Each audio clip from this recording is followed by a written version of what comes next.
माघ मास महात्म्य। पाठ शुरू करने से पहले हमें अपने गुरु महाराज जी का ध्यान करना चाहिए।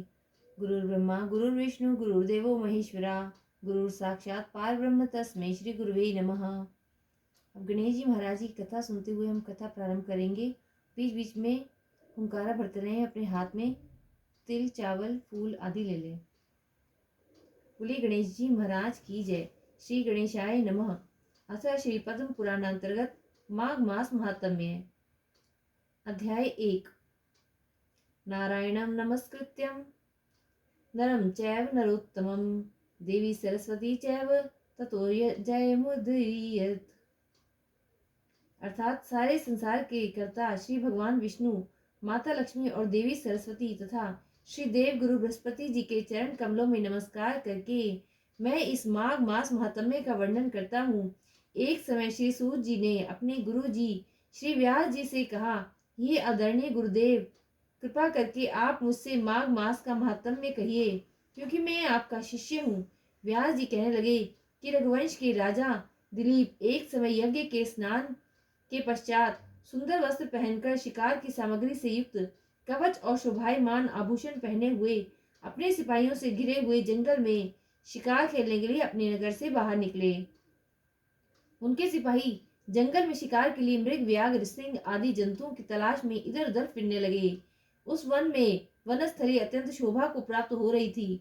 वन में कहीं वृक्षों पर मोर नाच रहे थे, कहीं कहीं मृगों के झुंड फिरते थे, कहीं गीदड़ अपना भयंकर शब्द कर रहे थे, कहीं गैंडों का समूह हाथियों के समान फिर रहा था, कहीं वृक्षों के कोटरों में बैठे हुए उल्लू अपना भयानक शब्द कर रहे थे, कहीं सिंहों के पद चिन्हों के साथ घायल मृगों के रक्त से भूमि लाल हो रही थी, कहीं दूध से भरी थनों वाली सुंदर भैंसें फिर रही थी, कहीं पर गंधित पुष्प हरी हरी लताएं वन की शोभा को बढ़ा रहे थे, कहीं बड़े बड़े पेड़ खड़े थे तो कहीं पर उन पेड़ों पर बड़े बड़े अजगर थे और उनकी केचड़ियां भी पड़ी हुई थी। उसी समय राजा के सिपाहियों के बाजे की आवाज सुनकर एक मृग वन से निकलकर अपने भागने लगा और बड़ी बड़ी चौकड़ियां भरता हुआ आगे बढ़ा। राजा ने उसके पीछे अपना घोड़ा दौड़ाया, परंतु मृग पूर्ण शक्ति से भागने लगा। मृग कांटेदार वृक्षों के एक जंगल में घुसा और राजा ने भी उसके पीछे वन में प्रवेश किया, परंतु दूर जाकर मृग राजा की दृष्टि से ओझल होकर कहीं निकल गया। राजा निर्जन वन में अपने सैनिकों सहित प्यास के मारे अति दुखी हो गया। दोपहर के समय अधिक मार्ग पर चलने से सैनिक थक गए और घोड़े रुक गए। कुछ थोड़ी देर बाद राजा ने एक बड़ी भारी सुंदर सरोवर देखा, जिसके किनारों पर घने वृक्ष थे। इसका जल सज्जनों के हृदय के समान पवित्र था। सरोवर का जल लहरों से बड़ा सुंदर लगता था। जल में अनेक प्रकार के जल जंतु मछलियां आदि स्वच्छंदता से इधर उधर फिर रही थी।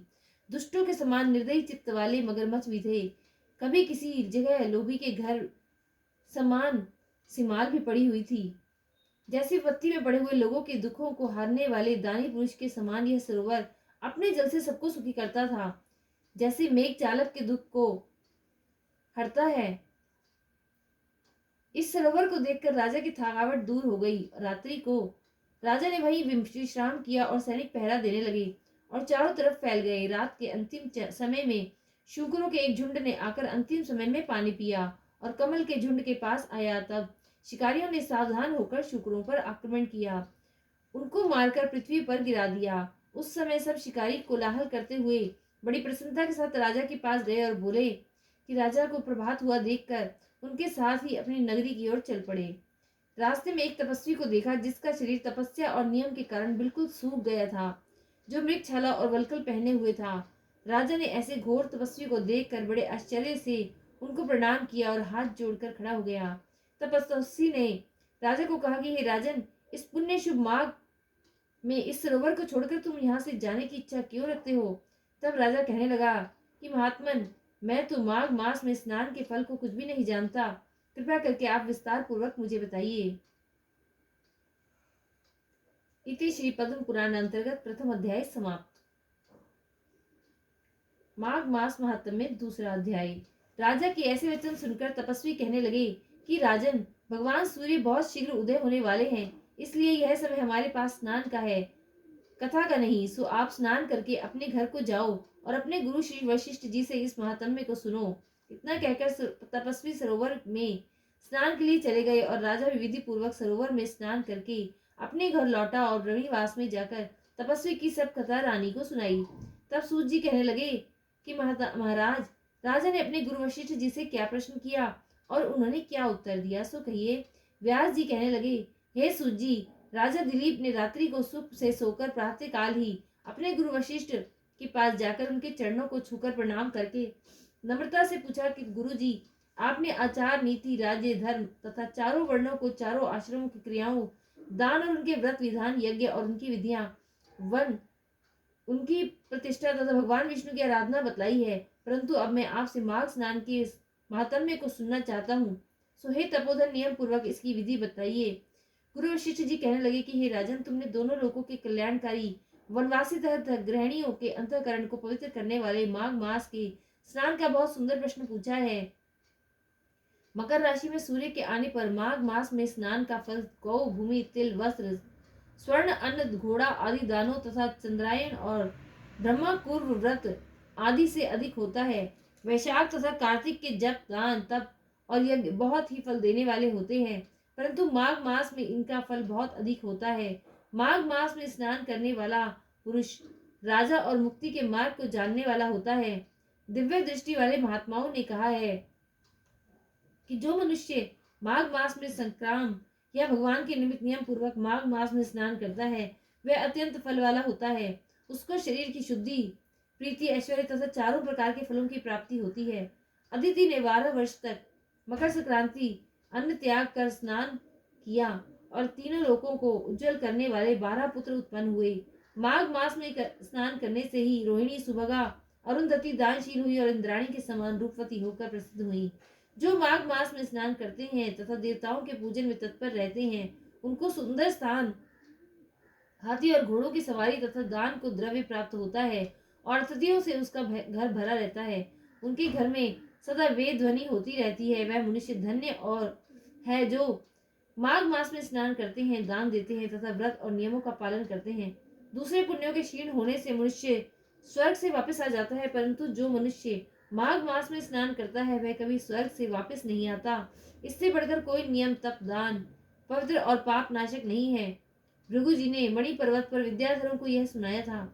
तब राजा ने कहा कि महान ब्राह्मण भृगु ऋषि ने कब मणि पर्वत पर विद्यार्थियों को उपदेश दिया था, सो बताइए। तब ऋषि जी कहने लगे कि हे राजन, एक समय 12 वर्ष तक वर्षा न होने के कारण, जब प्रजा क्षीण होने के कारण संसार में द्विधता फैल गई, हिमालय और विंध्याचल पर्वत के मध्य का देश निर्जन होने के कारण श्राप, तप और स्वाध्याय सब कुछ छूट गए। सारा लोग विपत्तियों में फंसकर प्रजाहीन हो गया।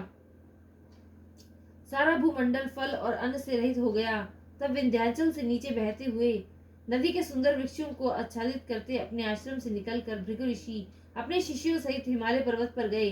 इस पर्वत की चोटी नीली और नीचे का हिस्सा सुनहरी होने से माघ मास महात्म में सारा पर्वत पीताम्बरधारी श्री भगवान के सदृश लगता था। पर्वत के बीच का भाग नीला और बीच बीच में कहीं कहीं सफेद स्फटिक होने से तारों से युक्त आकाश जैसी शोभा को प्राप्त होता था।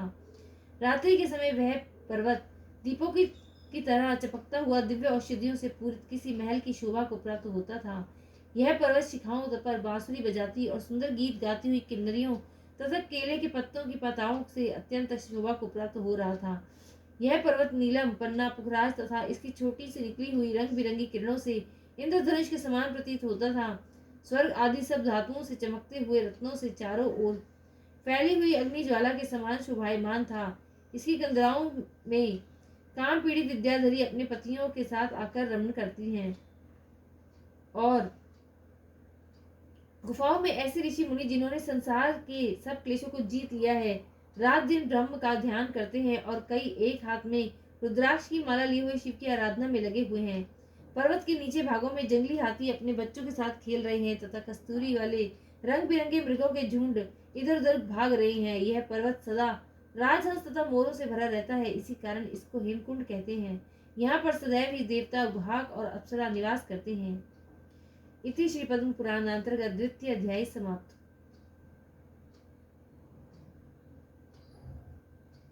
माघ मास महात्म तीसरा अध्याय।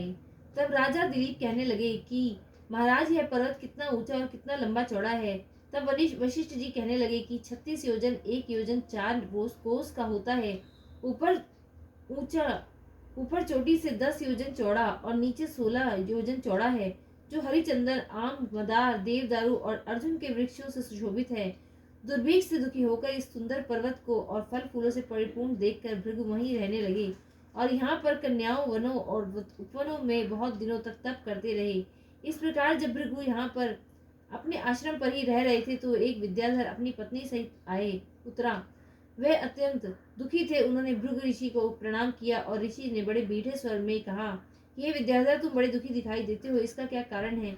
अब विद्याधर कहने लगा कि महाराज, पुण्य के फल को पाकर, स्वर्ग पाकर तथा देव तुल्य शरीर पाकर भी मेरा मुख व्याघ्र जैसा है। ऐसे ही किसी कारण मेरे दुख और अशांति का है। न जाने किस पाप का फल है। मेरे चित्त की व्याकुलता का दूसरा कारण भी सुनिए। यह मेरी पत्नी अति रूपवती, मीठा वचन बोलने वाली, नाचने और गाने की कला में अति प्रवीण, शुद्ध चित्त वाली, 7 सुरों वाली वीणा को बजाने वाली, जिसने अपने कंठ से गाकर नारद जी को प्रसन्न किया, नाना स्वरों के बाद से वीणा बजाकर कुबेर को प्रसन्न किया, अनेक प्रकार के नाच ताल में शिवजी महाराज भी अति प्रसन्न और रोमांचित हुए। शील, उदारता, रूप और यौवन में स्वर्ग की कोई अप्सरा भी इसकी जैसी नहीं है। यहाँ कहाँ ऐसी चंद्रमुखी स्त्री और कहाँ मैं व्याघ्र मुख वाला, यही चिंता सदैव मेरे हृदय को जलाती है। विद्याधर के ऐसे वचन सुनकर तीनों लोगों की भूत, भविष्य और वर्तमान की बात जानने वाले दिव्य दृष्टि वाले ऋषि कहने लगे कि हे विद्याधर, कर्म के विचित्र फल प्राप्त हो जाते हैं। मक्खी के पैर जितना विष भी प्राण लेने वाला हो जाता है। छोटे छोटे पापों का फल भी अत्यंत दुखदायी हो जाता है। तुमने माघ मास की एकादशी का व्रत करके द्वादशी के आने तक शरीर में तेल लगाया। इसी पाप कर्म से तुम व्याघ्र मुख हुए। एकादशी के दिन उपवास करके द्वादशी को तेल लगाने से राजा पुरुरवा ने भी कुरूप शरीर पाया था। तब वह अनेक अपने कुरूप शरीर को देखकर दुखी होकर हिमाचल पर्वत पर सदैव सरोवर के किनारे पर गया।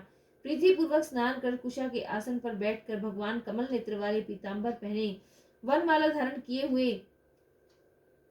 विष्णु का चिंतन करते हुए पुरुरवा ने 3 मास तक निराहार रहकर भगवान का चिंतन किया। इस प्रकार 7 जन्मों से प्रसन्न होने वाले भगवान राजा के 3 महीने के तप से ही अति प्रसन्न हो गए। अंत में माघ की शुक्ल पक्ष की एकादशी को ही प्रसन्न होकर भगवान ने अपने शंख से जल से राजा को पवित्र किया।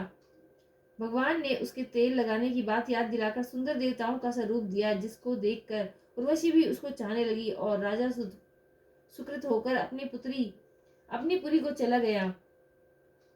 भृगु ऋषि कहने लगे कि हे विद्याधर, इसीलिए तुम क्यों दुखी होते हो? यदि तुम अपना राक्षसी रूप छोड़ना चाहते हो तो मेरा कहना मानकर जल्दी से ही पापों को नष्ट करने वाली हेमकुंड नदी में माघ में स्नान करो। यहाँ पर ऋषि सिद्ध देवता निवास करते हैं। अब मैं इसकी विधि बतलाता हूँ।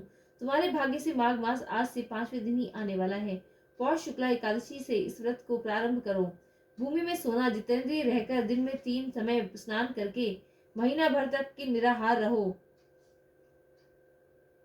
सब भोगों का त्याग कर तीनों समय को शिवजी स्रोत और मंत्रों से पूजन करोगे तो तुम्हारा मुख कामदेव के समान हो जाएगा और देवता भी तुम्हारा मुख देखकर चकित हो जाएंगे और तुम अपनी पत्नी के साथ सुखपूर्वक क्रीड़ा करोगे। माघ मास के प्रभाव को जानकर सदा माघ में स्नान करो। पाप और पवित्रता से दरिद्रता से बचने के लिए मनुष्य को सदा यत्न से माघ मास का स्नान करना चाहिए। यह स्नान सदा सब दानों और ब्रजों यज्ञों का फल देता है और पापों का क्षय होता है। वशिष्ठ जी कहते हैं कि हे राजा, दिलीप की यह कथा भृगु ने विद्याधर को सुनाई। माघ स्नान योगों से भी बढ़कर यज्ञ तथा यज्ञों से भी बढ़कर गर्जना करता है। पुष्कर, कुरुक्षेत्र, ब्रह्मावर्त, काशी, प्रयाग तथा गंगा सागर जैसे संयमों में मनुष्य को जो फल 10 वर्ष में मिलता है, उतना ही फल माघ मास में स्नान करने में केवल 3 दिन में मनुष्य को मिल जाता है। इसमें संशय नहीं है। चिरकाल तक स्वर्ग में रहने की इच्छा करने वाले मनुष्य को सदा यत्न से माघ मास में स्नान करना चाहिए। आयु, आरोग्य, धन, रूप, कल्याण और गुण प्राप्त करने वालों को माघ का स्नान कभी नहीं छोड़ना चाहिए। स्नान करने वाला इस लोक और परलोक में सदा सुख पाता है। वशिष्ठ जी कहते हैं कि दिलीप भृगु ने यह वचन सुनकर वह विद्याधर अपनी स्त्री सहित उसी स्थान पर पर्वत के झरने में माघ मास का स्नान करता रहा और उसके प्रभाव से उसका मुख देव सदृश हो गया और वह पाणिग्रीव पर्वत पर आनंद से रहने लगा और भृगु जी के नियम की समाप्ति पर शिष्यों सहित इवा नदी के तट पर आ गए। माघ मास महात्म्य 3य अध्याय संपूर्ण। माघ मास चौथा अध्याय। श्री वशिष्ठ जी कहने लगे कि हे राजन, अब मैं माघ के उस महात्म्य को कहता हूँ जो कीर्तिवीर से पूछने पर दत्तात्रेय जी ने कहा था। जिस समय भगवान विष्णु के रूप श्री दत्तात्रेय जी श्री सत्य पर्वत पर रहते थे, तब महिष्मति के राजा सहस्त्रार्जुन ने उनसे पूछा कि ये योगियों में श्रेष्ठ दत्तात्रेय जी, मैंने सब कर्म सुने एवं आप कृपा करके मुझे माघ मास का महात्म्य कहिए। तब दत्तात्रेय जी बोले कि जो नारद जी ने ब्रह्मा जी से कहा था वही माघ मास सप्तम में मैं तुमसे कहता हूँ। इस कर्म भूमि भारत में जन्म लेकर जिसने माघ स्नान नहीं किया उसका जन्म निष्फल गया। माघ मास महात्म्य है। भगवान की प्रसन्नता, पापों की नाश और स्वर्ग की प्राप्ति के लिए माघ स्नान अवश्य करना चाहिए। यदि यह पुरुष शरीर माघ स्नान के बिना ही रह जाए तो इसकी रक्षा करने से लाभ क्या।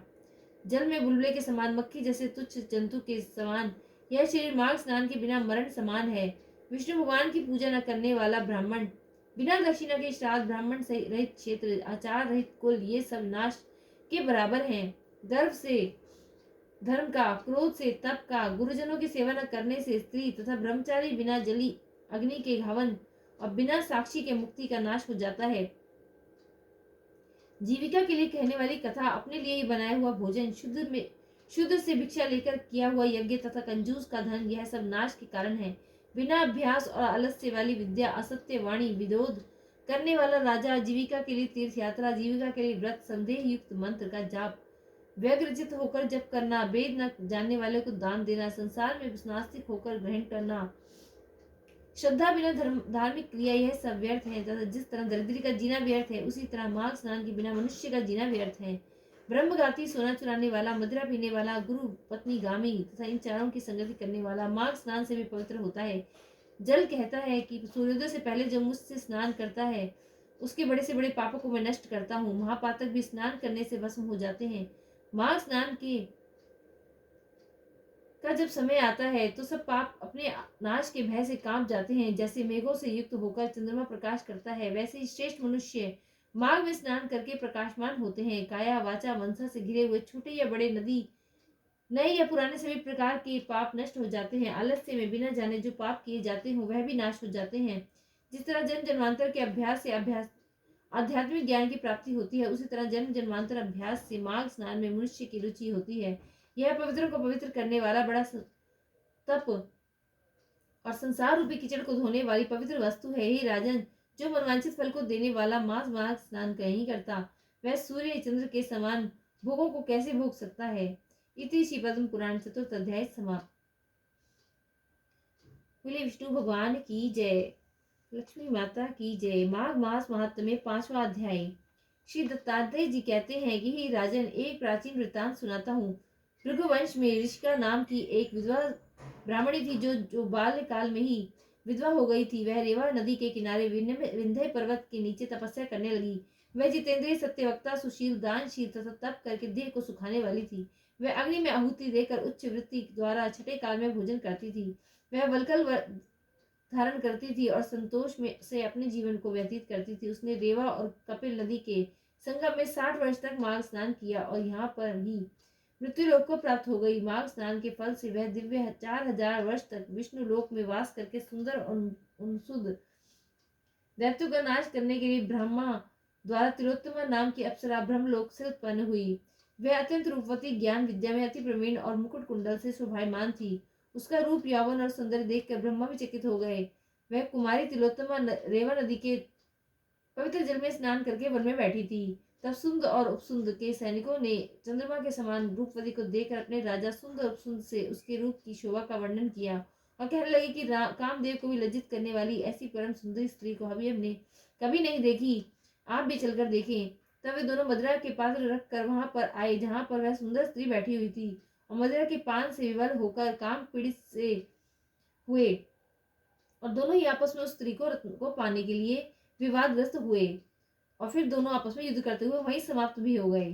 तब दोनों को मरा हुआ देखकर वह उनके सैनिकों को ने बड़ा कोलाहल किया। तब तिलोत्तमा काल रात्रि के समान उनको पर्वत से गिराती हुई 10 दिशाओं को प्रकाशमान करती हुई आकाश में चली गई और देव कार्य सिद्ध करके ब्रह्मांड के सामने आई। तो ब्रह्मा जी ने प्रसन्नता से कहा कि हे चंद्रवती, मैंने तुमको सूर्य के रथ पर स्थान दिया। जब तक आकाश में सूर्य स्थित है, नाना प्रकार के भोगों को भोगो। सो हे राजनु, वह ब्राह्मणी अब भी सूर्य के रथ पर माघ मास स्नान के उत्तम भोगों को भोग रही है। इसलिए श्रद्धावान पुरुषों को उत्तम गति पाने के लिए यत्न के साथ माघ मास में विधि पूर्वक स्नान करना चाहिए। इति श्री पद्म पुराण पंचमोध्याय समाप्त। बोल विष्णु भगवान की जय, लक्ष्मी माता की जय। माघ मास महात्म्य छठा अध्याय। पूर्व समय के में सतयुग के उत्तम निषेध नामक नगर में हेमकुंड नाम वाला कुबेर के सदृश धनी वैभव वैश्य रहता था, जो कुलीन अच्छे काम करने वाला, देवता अग्नि और ब्राह्मण की पूजा करने वाला, खेती का काम करता था। वह गौ घोड़े भैंस आदि का पालन करता और दूध दही छाछ गोबर घास गुड़ चीनी आदि अनेक वस्तुएं बेचा करता था। उसने इस प्रकार बहुत सा धन इकट्ठा कर लिया था। जब वह बूढ़ा हो गया तो मृत्यु को निकट समझकर उसने अपने धर्म के कार्य करने प्रारंभ कर दिए। भगवान विष्णु का मंदिर बनवाया, कुआं तालाब बावड़ी आम पीपल आदि के वृक्ष तथा सुंदर बाग बगीचे लगवाए। सूर्योदय के सूर्यास्त तक वह दान करता। गांव के चारों ओर जल की प्याऊ लगवाई। उसने सारे जन्म भर जितने भी पाप किए थे उनका प्रायश्चित करता था। इस प्रकार उसके दो पुत्र उत्पन्न हुए, जिनका नाम उसने कुंडल और विकुंडल रखा। जब दोनों लड़के युवावस्था को प्राप्त हुए तो हेमकुंड वैश्य गृहस्थी का सब कार्य सौंप कर भगवान की तपस्या में निमित्त वन में चला गया और वहां विष्णु की आराधना में शरीर को सुखाकर अंत में विष्णु लोक को प्राप्त हुआ।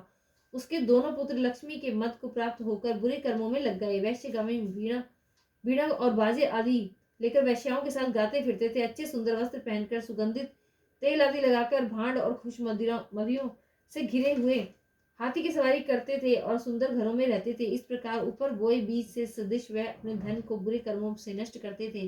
कभी किसी सत्पात्र को दान नहीं करते थे, ना ही कभी हवन देवता या ब्राह्मण की सेवा अथवा भगवान विष्णु का पूजन भी नहीं करते थे। इस प्रकार थोड़े ही दिनों में उनका सब द्रव्य नष्ट हो गया और वह दरिद्रता के प्राप्त हुए और अत्यंत दुखी हो गए। भाई जन सेवक उपजीवी सब इनको छोड़कर चले गए और राजा के भय से नगर को छोड़कर चोर तथा डाकुओं के साथ वन में रहने लगे। वहां अपने तीक्ष्ण बाणों से वन के पक्षी हिरण आदि पुष तथा हिंसक जीवों को मारकर खाने लगे। एक समय इनमें से एक पर्वत पर गया जिसको सिंह मारकर खा गया और दूसरा वन को गया जो काले सर्प के हमले से मर गया। तब यमराज ने के दूत उन लोगों को बांधकर यम के पास ले गए और कहने लगे कि महाराज, इन दोनों पापियों के साथ क्या करना है, इनकी आज्ञा दीजिए। इसलिए श्री पद्म पुराण अंतर्गत अध्याय समाप्त। बोले विष्णु भगवान की जय, लक्ष्मी माता की जय। माघ मास महात्म्य सातवां अध्याय। चित्रगुप्त ने उन दोनों के कर्मों की आलोचना करके दूतों से कहा कि बड़े भाई कुंडल और को घोर नरक में डालो और छोटे भाई विकुंडल को स्वर्ग में ले जाओ, जहां उत्तम भोग है। तब एक दूत तो कुंडल को नरक में फेंकने के लिए ले गया और दूसरा दूत बड़ी नम्रता से कहने लगा कि हे विकुंडल, चलो, तुम अपने अच्छे कर्मों से स्वर्ग को प्राप्त होकर अनेक प्रकार के भोगों को भोगो। तब विकुंडल बड़े विस्मय के साथ मन में संशय धरकर दूत से कहने लगा कि हे यमदूत, मैंने मन में बड़ी आशंका अचरज उत्पन्न हो रही है, अतः मैं तुमसे कुछ पूछता हूँ, कृपा करके मेरे प्रश्नों का उत्तर दो। हम दोनों भाई एक ही कुल में उत्पन्न हुए, एक जैसे ही कर्म करते रहे। दोनों भाइयों ने कभी कोई शुभ कार्य नहीं किया, फिर एक को नरक क्यों प्राप्त हुआ, मैं अपने स्वर्ग में आने का कोई कारण नहीं जानता। तब यमदूत कहने लगा कि हे विकुंडल, माता पिता पुत्र पत्नी भाई बहन से सब संबंध जन्म के कारण होते हैं। जन्म के कर्म भोगने के कारण ही प्राप्त होता है। जिस प्रकार एक वृक्ष पर अनेक पक्षियों का आगमन होता है, उसी प्रकार इस संसार में पुत्र भाई माता पिता का भी संगम होता है। इनसे जो जैसे कर्म करता है वैसे ही फल भोगता है। तुम्हारा भाई अपने पाप कर्मों से नरक में गया, तुम अपने पुण्य कर्म के कारण स्वर्ग में जा रहे हो। तब विकुंडल ने आश्चर्य से पूछा कि मैंने तो आजन्म कोई धर्म का कार्य किया ही नहीं है, फिर मेरे पुण्य सदैव पापों में ही लगा रहा। मैं अपने पुण्यों के कर्म को नहीं जानता। यदि तुम मेरे कर्मों के फल को जानते हो तो कृपा करके बतलाइए। तब दूत कहते लगा, देवदूत ने कहा कि मैं सब प्राणियों को भली भांति जानता हूँ, तुम नहीं जानते। सुनो, हरिमित्र का पुत्र सुमित्र नाम का ब्राह्मण था, जिसका आश्रम यमुना नदी के दक्षिणोत्तर दिशा में था। उससे जंगल में ही तुम्हारी मित्रता हो गई थी और उसके साथ तुमने 2 बार माघ में श्री यमुना जी का स्नान किया था। पहली बार स्नान करने से तुम्हारे सब पाप नष्ट हो गए और दूसरी बार स्नान करने से तुमको स्वर्ग प्राप्त हुआ। सोहे वैश्येश्वर, तुमने 2 बार माघ में स्नान किया, इसी के पुण्य से फल से तुम स्वर्ग को प्राप्त हुए और तुम्हारा भाई नरक को प्राप्त हुआ। दत्तात्रेय जी कहने लगे कि इस प्रकार वह भाई के दुखों से अति दुखित होकर नम्रता पूर्वक मीठे वचनों से दूत से कहने लगा, हे दूतों, सज्जन पुरुषों के साथ 7 पग चलने से भी मित्रता हो जाती है और यह कल्याणकारी होती है। मित्र प्रेम की चिंता न करते हुए तुम मुझको इतना बताने की कृपा करो कि कौन से कर्म से मनुष्य लोक पर यमलोक को प्राप्त नहीं होता, क्योंकि तुम सर्वज्ञ हो। इति श्री पद्म पुराणांतर्गत सप्तम अध्याय समाप्त। बोले विष्णु भगवान की जय, लक्ष्मी माता की जय।